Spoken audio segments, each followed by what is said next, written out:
Iyon, sa video nga aray, ibabahagi ko lang sa inyo ang ganap kaninang umaga. May snowstorm nga nung gabi at ngayong umaga ay aray, sandamakmak na snow ang ating tatanggalin. Sa kasamaang palad nga ay may pasok si Boy Nguso kahit makapalang snow. Ang masaklap pa ay opening. Kaya aray, binubuksan ko na ang sasakyan gamit aring susi. Abot nga din sa may banyo o sasakyan. Kaya bubuksan ko na para mag-init bago pa mag-init ang ulo ko. Naririnig ko naman din ang bukas ng makina, basta wag lang kayo maingay. Nakapag-almusal at nakabihis na nga ako, magbubutan na laang.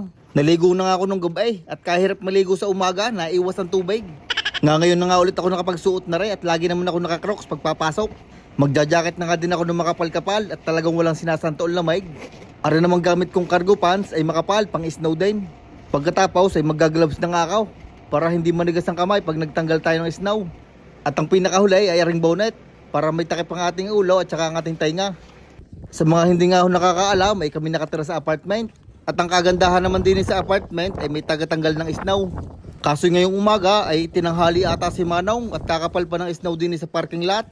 Ayon nga sa balita kanina, sabi ni Tad Pailawn ay 5 to 6 inches daw ang snow kaninang umaga. Mahina-hina pa nga are, ay kung minsan ay doble pa nga na re.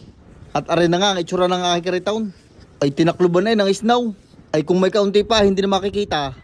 Bali ang una kong gagawin ay kukunin ko yung pantanggal ng snow din sa likod. Ang tawag ata din ay snow brush at aray may brush din sa dulo. At sa kabilang dulo naman ay may ice scraper. Malambot lang naman yung brush na yan kaya hindi magagasgas ang sasakyan. Kaso depende na lang din sa paggamit ninyo. Nung nalinis ko na ang driver side at nabuksan ang pinto, in-start ko na ulit ang makina para tuloy-tuloy ang init. Binuksan ko na din ang heater para hindi malamig mamaya. Medyo maalwan nga tanggalin ng snow gawa ng nabuhay ko na kanina. Yun nga pag binuhay sa susi ay 10 minutong naandar ang makina. Kaya din sa may hood ay madaling tanggalin ng snow. Itutulak mo laang. Anong pagkadaming yelo na rin ay kung malapit lang ang Pinas din ay nag-deliver na ako ng yelo sa mga halu-haluan. Isasaka ko lang aret, dadalhin ko na diyan. Aboy maganda aray, good quality, pinaw. Hindi mo na kailangan magkaskas. Kasi aray may issue lang ng kaunti. Kung minsan aray may ihi ng hayop at kung ano-ano. At hindi ko lang sigurado kung sino pa mga umihi din Aba, ako'y labas na diyan, ay baka ako'y pagbintangan nyo pa. Yan, nalinis ko na nga rin aring kabilang side. Ang unahan at saka likuran ay linis na rin, tanggal na mga snow. Ang pinakamahalaga naman ay matanggal mong snow sa windshield at saka sa bintana para makita mo ang daan. At iyaw, natapos na nga ako. Ibabalik ko na rin snow brush din sa likod. Makakapasok na nga si Utoy, wala nang dahilan para lumiban. Tanggal na nga mga snow. May natir pa kaunti pero ay matatanggal na sa daan. At bago pumasok, itataktak ko muna rin aking buta para hindi bumaha din sa ilalim.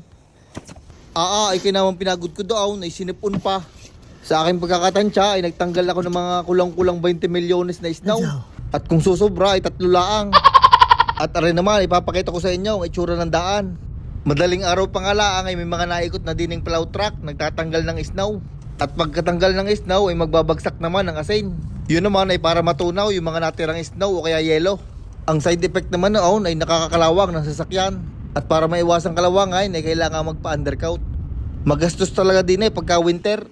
Kaya kailangan ay humataw sa trabaho. At speaking of trabaho ay naandinin na nga ako.